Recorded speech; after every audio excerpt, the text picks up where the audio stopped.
तो अभी हम राजकीय वरिष्ठ माध्यमिक विद्यालय असंध के अंदर वॉक इन कर चुके हैं और यहाँ पर हमारे साथ सर मौजूद हैं। तो सर, आज किस तरीके से वॉक इन हुई है स्कूल के अंदर, क्या इनिशिएटिव ले रहे हैं आप? मैं डॉक्टर वीरेंद्र सिंह चौहान हूँ, भारतीय जनता पार्टी हरियाणा का प्रदेश का प्रवक्ता हूँ और हरियाणा ग्रंथ अकादमी राज्य सरकार का एक संस्थान है जिसके अध्यक्ष पदेन हरियाणा के मुख्यमंत्री होते हैं। मैं उस अकादमी में उपाध्यक्ष और निदेशक इस नाते से कार्यरत हूँ, काम कर रहा हूँ। आज राजकीय कन्या विद्यालय में असंध मेरा आगमन हुआ था। श्री गुरु तेग बहादुर जी का 400वां प्रकाश पर्व हम लोग पूरे यूँ कहिए उल्लास के साथ देश प्रदेश और यूँ कहिए दुनिया भर में मना रहे हैं। उसी क्रम में इस विद्यालय के विद्यार्थियों के साथ बातचीत करने के लिए मैं आज आया था। विद्यार्थियों और शिक्षकों के साथ गुरु साहब के जीवन पर, उनके संघर्ष, उनके बलिदान, उनके परिवार के बलिदान, उनके शिष्यों, उनके सिखों के बलिदान और योगदान पर बातचीत हुई। और बातचीत के बाद हम दोबारा शिक्षकों के साथ भी बैठे। जहाँ भी ऐसे किसी कार्यक्रम में मैं जाता हूँ तो संस्थान की कुछ समस्याएं हमेशा होती हैं जिन पे उनको लगता है कि सरकार का दखल हो जल्द से जल्द। तो उन समस्याओं पर चर्चा करके मौके पर ही संबंधित अधिकारियों से भी चर्चा कर लेना, किस मामले में क्या हो सकता है, क्या हो रहा है, उसका मूल्यांकन कर लेना, ये भी एक अभियान हम लोगों ने शुरू किया हुआ है। तो जब इस विद्यालय के इश्यूज़ पर बात होना शुरू हुई तो कुछ मसले निकल कर के आए। एक छोटा दिखने में लेकिन बड़ा मसला ये कि विद्यालय के बाहर जो राजमार्ग है, राजमार्ग और विद्यालय की दीवार के बीच में जो खाली स्थान है वो गंदगी का ढेर बना हुआ है। शिक्षा के मंदिर के बाहर गंदगी के ढेर का कोई काम नहीं। और उसमें भी एक ख़तरनाक बात है कि सामने बाज़ार है, दुकानें हैं, वहाँ के दुकानदार, उनके कारिंदे या कुछ आते जाते लोग भी शायद उस दीवार का शौचालय की तरह दुरुपयोग करते हैं, जो कि अनैतिक भी है, आपत्तिजनक भी है, गैर कानूनी भी हम उसको कह सकते हैं। तो ये गंदगी का ढेर यहाँ से उठे, टाइल्स लग जाएं, क्षेत्र साफ़ सुथरा हो जाए तो फिर ये जो शोध जाने वाले लोग हैं इनको भी आने वाले समय में संकोच हो सकता है ऐसा करने में। इस मसले की तह में जाने का प्रयास किया जन स्वास्थ्य विभाग के अधिकारियों से और जो लोक निर्माण विभाग, दो महकमे इसमें इन्वॉल्व हैं। तीसरा शिक्षा विभाग है जहाँ जिस विद्यालय में हम बैठे हैं। तो विद्यालय के लोगों ने बताया कि ये इतने लंबे समय से मामला पेंडिंग पड़ा है। मेरी चर्चा हुई लोक निर्माण विभाग के अधिकारियों से, तो उन्होंने कहा कि साहब हमने टाइल्स तो लगानी है लेकिन हम इसलिए नहीं लगा पा रहे कि हमने 52 लाख रुपए यहाँ पर कोई पाइपलाइन दबनी है उसके लिए दिए हुए हैं संबंधित महकमे को, और वो पाइपलाइन जब दब जाएंगी तो उसके बाद हम टाइल्स पर बात शुरू करेंगे। पूछा भाई कब, क्या आपने कोई फॉलोअप किया, कोई चिट्ठी पत्री लिखी? तो उन्होंने कहा जी कर तो रहे हैं लेकिन काम नहीं हुआ है, इसलिए अटका पड़ा है।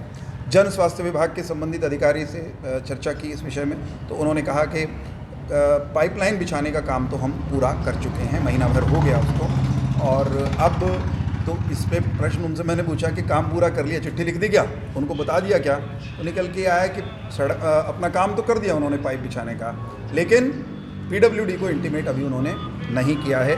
दोनों विभागों के बीच में तालमेल करवा दिया है, संवाद बिठवा दिया है और अब लोक निर्माण विभाग को इस खाली जगह को सजाना संवारना है टाइल्स बिछा के।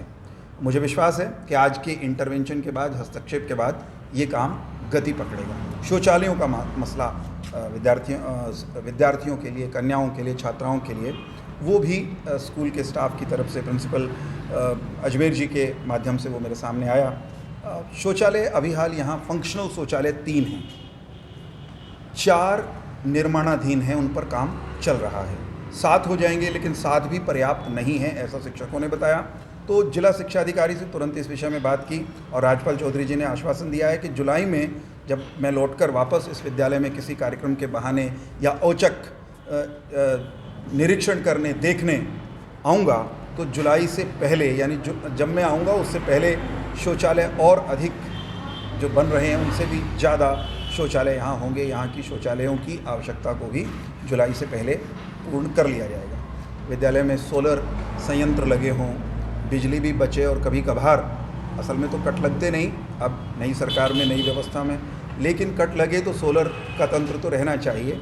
इस विद्यालय की तरफ से विभाग को डिमांड तो गई हुई है और विभाग ने ही मांगी थी, तो सोलर संयंत्र लग जाएं इसके लिए प्रयास करेंगे। पंखे कुछ रिप्लेस होने को हैं, उनको भी रिप्लेस कराने का प्रयास करेंगे और इन दोनों कामों में करनाल के सांसद श्री संजय भाटिया जी से हम सहयोग मांगेंगे। मुझे विश्वास है कि एक सक्रिय और डायनेमिक सांसद होने के नाते असंध की इन छात्राओं और इन शिक्षकों की गुहार, इनकी मांग उन तक जब पहुंचेगी तो वे इसमें तुरंत फुरत हस्तक्षेप करेंगे।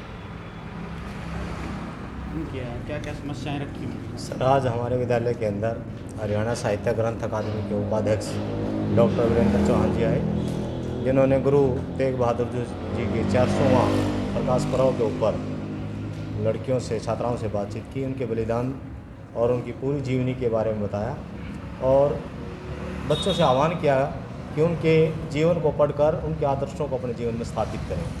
क्यों उनको हिंद की चादर कहा जाता है, किस प्रकार उन्होंने बलिदान देकर भारत की धर्म की रक्षा की, ये सारा डॉक्टर साहब ने अपने संबोधन में बताया। क्या क्या समस्या रखी हैं स्कूल में? समस्याएं स्कूल के अंदर स्वीपर नहीं है, चौकीदार की दिक्कत है, चौकीदार का भी पद सैंक्शन है लेकिन फिलअप नहीं है। 5-6 टीचिंग स्टाफ है, वो नहीं है। सोशियोलॉजी का लेक्चर है, पीजीटी हिंदी की पोस्टें हैं, संस्कृत की टीजीटी और पीजीटी दोनों पोस्ट वैकेंट हैं। इसके अलावा कमरों की भी समस्याएं हैं। छात्राओं की संख्या 800 से ऊपर है लेकिन कमरे कम हैं, स्पेस कम है। पंखे अधिकांश से पुराने हो चुके हैं, बार बार उनको रिवाइंडिंग कराते हैं फिर जल जाते हैं। तो लगभग 100 पंखों की आवश्यकता है और लगभग 10 कमरे और टॉयलेट्स अगर 10 और 15 मिल जाएं तो लड़कियों को सुविधा रहेगी। क्या आश्वासन मिला?